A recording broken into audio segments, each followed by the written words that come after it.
I'm Joe Devine and welcome to Whiteboard Football Extra. Today I'm joined by Paul Ansorge to discuss the Brazil World Cup in 1950, home to the game now nicknamed Maracanazo, arguably the football game which had the most devastating effect on a nation of a team involved. Before we start, I'd like to remind listeners that throughout the summer we're running a series of competitions to celebrate our 100,000 subscribers on YouTube. Check out the channel for the latest competition video, which will include details of how to enter and what prizes you can win. Thanks and enjoy the podcast.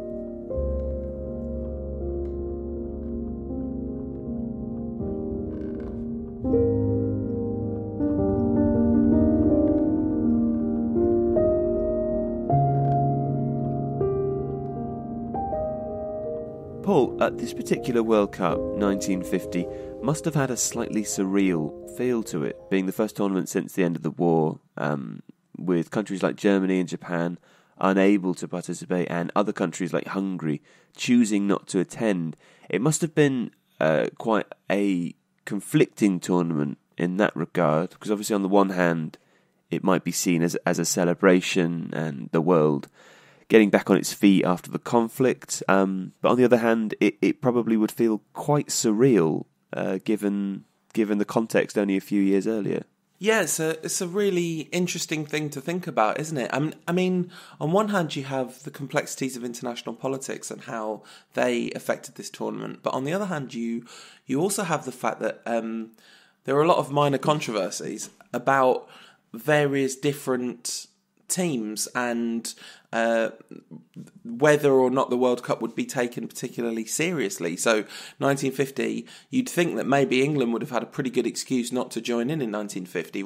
Rationing was still happening in the country, the scars of war was still very fresh, but actually this was the first World Cup that England ever attended because they'd never gone before over disputes about payments to amateur players. Argentina didn't attend the 1950 World Cup, but it was nothing to do with international politics. It was because they hadn't defended the 1949 Copa America title in Brazil because their players had been absent from the squad over a pay dispute. So you have this kind of double, in a way, that the team's missing because of the nature of international relations. So Germany and Japan were literally not allowed to attend because they weren't FIFA recognised yet after they were literally under occupation. Germany was divided into 4 quadrants and occupied by 4 different powers, European and American. Japan was under American occupation. So you have those kind of countries not coming. You have the countries behind the Iron Curtain, who it wasn't a universal Soviet bloc boycott. It was, but significant swathes of those teams didn't come. But that almost wouldn't have been that odd because there wasn't yet the expectation that every country in the world competed in the World Cup. That would come over the next sort of 8, 12, 16 years. And it's interesting as well for Brazil, the hosts, because I think a lot of people, including myself before I did a little bit of research, wouldn't really have known much about Brazil's or many of South American countries' involvement in the Second World War. But Brazil, in fact, were involved, and I think in 1942 they were forced to declare war on Germany after the Nazis had sunk a couple of their commercial vessels. I think they killed around 600-700 people during that time. And their army, which was a little bit smaller than some of the European countries, I think they sent off 25,000 people. 25,000 people. So they were directly affected in the war themselves. I suppose that's why they call it a world war, Paul. Yeah, and especially the Second World War. I mean, not that World War One didn't have a truly global component, because it did. There were countries from all over the world involved in that war, but not quite to the same almost universal extent as World War Two. And Brazil and Argentina and those kinds of parts of that whole swathe of the world is a brilliant example, because it's such a long way from the theatre of conflict, but from any of the main theatres of conflict, but nonetheless still dragged in, like you say, by circumstance almost. And you wonder whether the Nazis really even were aware that they were blowing up Brazilian ships, So it's, and And in 1950, if you think about how 1950 relates to 1945, so if you think about the 2012 London Olympics, that's as long ago to now as we record this as the war was. So think about how fresh that seems and how not that long ago that seems. That's the reality of the end of war. And of course, it was a war with a very long tail. Like I mentioned, England having rationing, and there were issues, especially in Europe and Japan, of places that were kind of still living with the physical scars of the wars. And the World Cup is an interesting notion for that reason, within the context of international relations, because at its core, it's competitive. Countries are pitting themselves against each other. What do you think its function is within international relations? For example, people often describe football tribalism as a sort of outlet, and supporters, will shout and cheer on the team, and sometimes that's seen as a kind of essential that's needed. And it's even sometimes sort of, posed as a alternative to violence. Is that fair? And how do you think that might have affected the 1950 World Cup? Well, the broad question is an absolutely fascinating one, isn't it? I mean, if you think about, say, sport in the 80s, the general consensus among the people that pushed for the Olympic movement in the late 19th century, and also the kind of original foundations of the World Cup, it really is a somewhat idealistic notion about bringing countries together and competing in the arena of sport, so you don't have to compete in the arena of war. That ideal sort of died a little bit in the 1980s, when you would get the Soviet bloc boycotting the 1984 Olympics because America had boycotted the 1980 Olympics in Russia.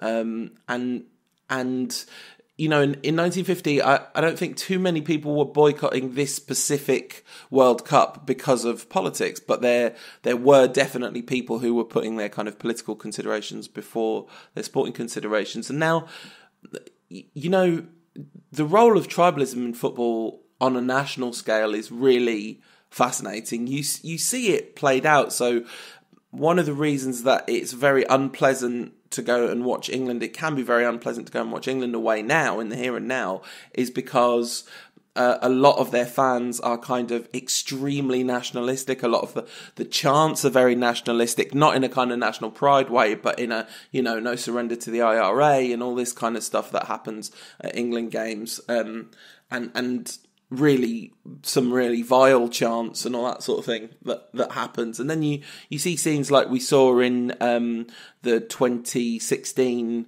Euros when Croatia played, when there was serious infighting on the terraces among Croatia fans because there were kind of national issues being played out there. And national pride is a dangerous thing to stir up too much of. Yeah. I mean, you've read the script of one of these. This is a bit of a spoiler, a bit of the trailer, let's say.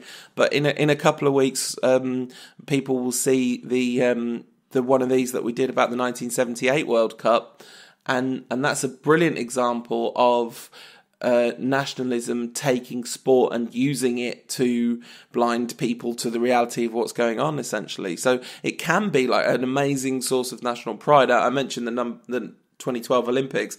I think in a way that was a very pure source of national pride, wasn't it, for people in this country? It was one of the rare, truly celebratory things that happened in relation to nationalism. But yeah, it's a complex grey area, and I wonder whether, I mean, I think the evidence would suggest that sport certainly doesn't put an end to war. Of course it doesn't, because we've seen lots of international sporting tournaments and stuff, and war certainly hasn't ended. Well, to be fair, though, I would say that the reasons that wars start nowadays are more for sort of calculated geopolitical reasons rather than for human emotion reasons, if that makes sense. So I suppose in theory it could still be an outlet as an alternate to the feeling of, or the compelled feeling of violence. I mean, I guess so, but I think if you kind of, massive international sporting events are a modern phenomenon in historical terms, and there's like there was plenty of kind of hope that, you know, this would be bringing people together and they would see that they have more that unites them than separates them. And I mean, yes, wars are fought for geopolitical reasons, but that doesn't necessarily, like, especially during the Cold War, when there was this kind of emphasis that actually bringing countries together would be a fantastic, you know, outlet for that, and a kind of a way of humanising the people on the other side of the conflict and all that kind of stuff. Well, how dare you argue that football hasn't solved the world's problems, Paul? To football itself, though, let's discuss that now, because we haven't really yet. You mentioned that the England team failed to progress through the group stages. I'm unsure, actually, and this is not as a result of research I've done for this particular podcast, but I do remember reading some time ago that an early England team sailed to South America for a World Cup. I can only assume it was this one, because am I right in thinking, this was the first one that they attended, correct? Mm-hmm. Yeah, absolutely. And it took them over a month. I think it took them 6 weeks to sail to the World Cup, in which time they practiced a little bit of football on the boat, which is a fascinating thought, isn't it? But you mentioned that they didn't progress through the group stages, in part as a result of their 1-0 defeat to the USA, a team of amateurs, including a hearse driver and a dishwasher. What did the England team look like at this time? Would we recognise any of the names? You know, because we know that 16 years later, of course, they went on to win the tournament on home soil. Yeah, I'm pretty sure, I haven't done absolutely exhaustive research and compared the squad side by side, but I'm pretty sure no one from this team was around 16 years later. I mean, you wouldn't really expect that, would you? Four World Cups later, there's not normally too many players. Buffon. It's about all. Yeah, he doesn't count. I mean, if Wales got to loads of World Cups, then Ryan Giggs, sure. But sure. Wales did absolutely amazingly in this World Cup, it has to be said. Yes, they did. But there are lots of very famous names in the England side. Jackie Milburn, who, of course, was a legendary Newcastle number 9, of whom there's a statue outside St James's Park. Billy Wright, who anyone growing up in the 1980s will remember was, well, and I guess the 70s and 60s too, was for a long time England's most capped player, and certainly most capped outfielder. Stan Morton. Who took his position before Wayne Rooney? I think there's a few people that took it before Wayne Rooney. So I think David Beckham got more caps than him. Okay. I think Peter Shilton might have done, but don't quote me on that. In fact, I'm unsure that Wayne Rooney is the most capped. I think he's just scored the most goals, hasn't he? Yeah, he has got a lot of caps as well. Hold on, Joe. I'm sat next to the internet. I'm not going to let the people leave this podcast without knowing. Well, that's good. The wonder of the internet will teach us many things, so hopefully Paul can find out the caps on this. It's interesting, though, to think about an England team that far back in. Of course, we've been talking to Alex about tactics as well, and we can be pretty sure that around this period, the team probably would have been playing a 2-3-5, very attacking outlet. In the most recent video, which I believe will have been out last week, we cover England's 66 tactical renaissance. And one of the interesting things about that is Nobby Stiles, who I dare say wasn't around in 1950, was brought in and used as the first sort of modern defensive midfielder. Fascinating stuff. He, of course, went on to rack up a lot of caps. But what's the verdict on Wayne Rooney, Paul? Wayne Rooney is the most capped outfielder. Peter Shilton still the most capped player. Billy Wright had 105 caps, which kind of keeps him in the top 10. Which goes Shilton, Rooney, Beckham, Gerrard, Bobby Moore, Ashley Cole, Bobby Charlton, Frank Lampard, Billy Wright. There you go. No, thank you very much. Well, you're welcome. Thank you, Wikipedia. So you mentioned 1966, who were, of course, famously the wingless wonders. This was a team with wingers, of whom some of the most famous of the team were. So Stanley Matthews, Tom Finney, both in the team. Stan Mortensen. So lots of players that people will have heard of. Their post-war record was 23 wins, 4 losses, 3 draws. They were known as the kings of football, and not just by the English press. Stanley Matthews was a world star, and this was a team that was of whom great things were expected. Yeah. Now, you mentioned that boat ride, which I think is partly why they didn't get the result, but I saw somewhere quoted that bookmakers were offering 500 to 1 before the tournament on the USA beating England. Now, I find that almost impossible to believe, because I can't imagine that bookmakers, even in 1950, were not aware that you don't offer 500 to 1 on a one-off game, however much the opposition had poured. But the USA had lost their previous 7 internationals by a margin of 45 goals against 2 scored. Right, so we can see them as a sort of, pastime San Marino or something. Exactly, and this is the thing, because it's the USA, not that they're a global football superpower, but they're a very decent side and have been throughout, throughout all modern recent World Cups.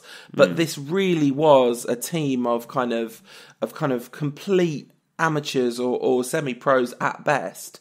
It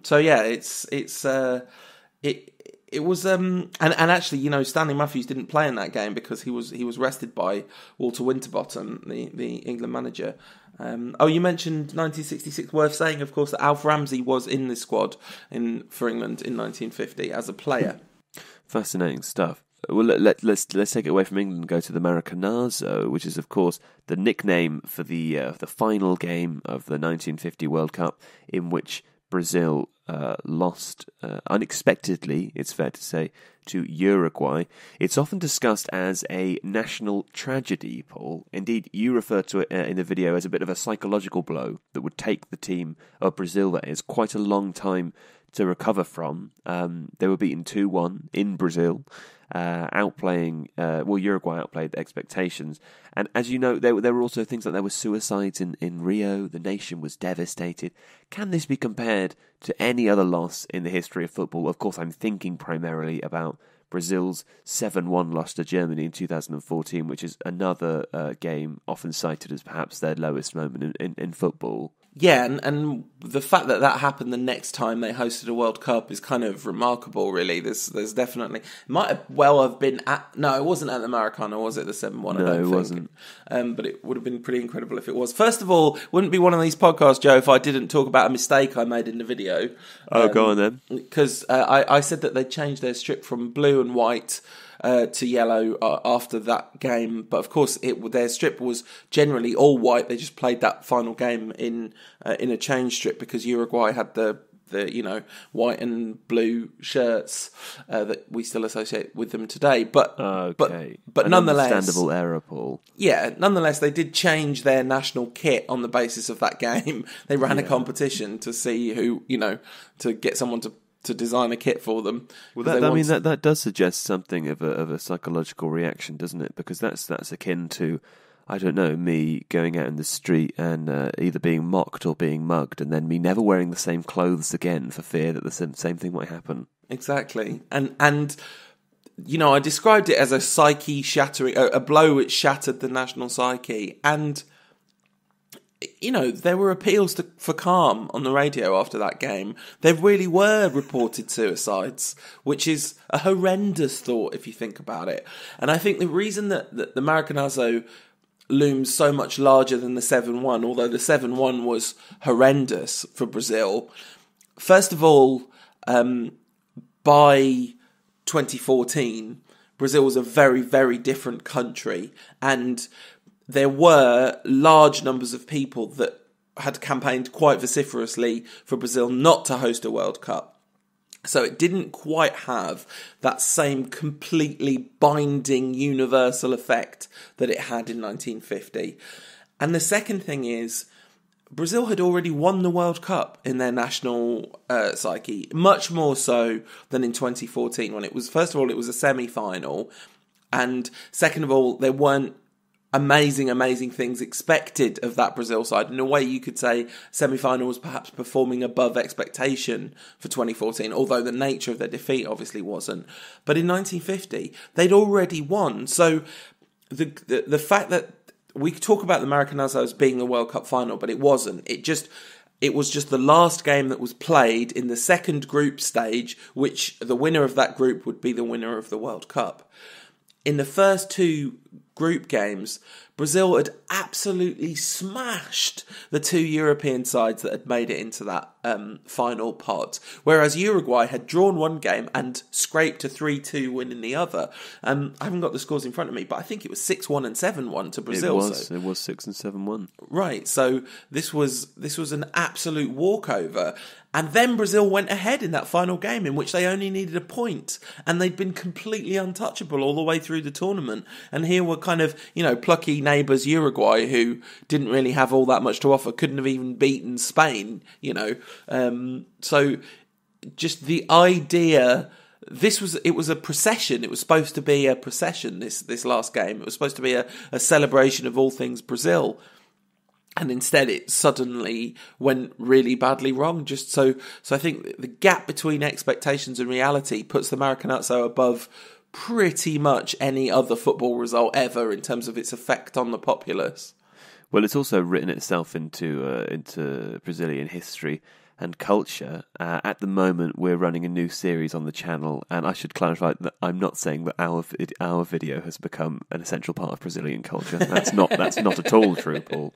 But we are running a new series on the channel at the moment called Classic Goal, in which we take a look at the tactics behind famous goals from the history of football. And for the first week of the World Cup campaign, we chose Alcides Guia's winning goal for Uruguay during the Maracanazo, which just bobbled past Barbosa, the Brazilian keeper. And there were a couple of fascinating comments from viewers on this video, which I'd like to take a moment to take a look at. J5276 told us that there's a famous story in Brazil about a man who travels back in time to prevent this winning goals. In the story, he gets to the stadium just in time to shout a warning to Barbosa, but unwittingly he distracts the keeper and causes the goal he sought to prevent, which is the classic time-travelling paradox there, but fascinating, and I'd love to see an original version of that. Also, Hugo Iwata left a comment to talk about Barbosa and his sad story. Hugo says, he lived the rest of his life as an outcast. Once he was at a grocery store and a woman saw him and said to her small child, "Son, this is the man that made Brazil cry." Then he decided to leave Rio as a result of things like that. And at the 1994 World Cup, some ex-players were called to give motivational speeches to the team, but he was explicitly prohibited from doing this, as he was seen as a bad luck omen. He died in 2000, and maybe if he'd lived until 2014 and seen the 7-1, says Hugo, he could have gone with a little peace in his heart, knowing that he wasn't the scapegoat of Brazil's greatest humiliation. So obviously Hugo thinks that the 7-1 was more humiliating. It's interesting that, Paul, because I think... Do you think sometimes we might take football a bit too seriously? I mean, that feels very much at this point, Joe, like a rhetorical question. You've just described an entire country ruining a man's life for... Well, funnily enough, it was rhetorical because I've continued to write, not expecting you to answer. Okay. And inaccurately also, I was going to say, I might add, as it's arguable, and we talked about this in the classic goal video and in the tactics video, that the real villain, depending on how far back you extrapolate, was either the fullback Bigode, who was beaten for both Uruguay goals, or the fact that the coach changed the system that had been supporting the team so well throughout the tournament for the final game. Which in a way left Bigode sort of stranded. He wasn't familiar with the WM that the coach decided to play simply for the last game. So it's a bit of an odd one. And yeah, I find that all the more strange perhaps that Barbosa as the goalkeeper, I suppose not strange given that he was the goalkeeper, but that people perhaps weren't familiar enough with football and how it works to then just blame him for the next 70 years. Are you and Alex trying to get the family of the fullback or coach to receive the same treatment. Is that what's happening here? No, I just like someone to come out and admit that it wasn't Barbosa's fault. Or for us to just take a look at the actions of a nation. And I mean, I would like to clarify, you may have heard me chuckling earlier. Unfortunately, as I had already begun to chuckle, you started to talk about suicides in Rio. That wasn't what I was laughing at. What I was laughing at was the idea that there were calls for calm on national radio in Brazil. I mean, I find the how wrapped up the country was in the tournament quite amusing. And I wonder, to take it back to what we were talking about at the beginning, could this possibly have something to do with, you know, the context, the state of the world at the time, or is it simply a result of Brazil just being, absolutely in love with football? No, I think it would be really naive and kind of idealistic to think that it was just about the country being so in love with football. Brazil is a fascinating country. I once ended up listening to a talk by a writer called David Goldblatt, who's written extensively about football in Brazil.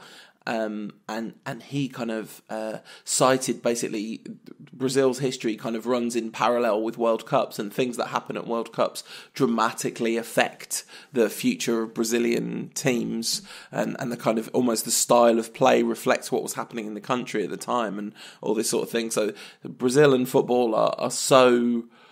they're wrapped up in a kind of codependent relationship, basically. It's like it's not a beautiful, amazing thing that a country cares that much about football. It's a real problem if you're getting people who are going to kill themselves, and like people like Barbosa, whose lives are entirely ruined forever because they conceded a goal. And, you know, that 94 story, I nearly put it in the video, but I just run out of time, but it's such a horrible story when you kind of think about empathizing with a person whose life was entirely ruined by a kind of momentary mistake, which, as you say, like, no goal is ever entirely just the goalkeeper's fault. Maybe not no goal, but very, very few goals. There's a lot goes into these things. So, yes, of course, people need to take football an awful lot less seriously at a club level, and I would suggest that in 2017 it's actually club football where this stuff happens more so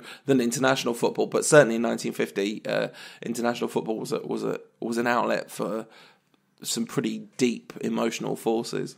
It's an interesting notion, that, isn't it? I think we could spend hours talking about the shift to, I suppose, individualism compared to nationalism. But alas, we have no time for that now, Paul. We're at the end of the podcast.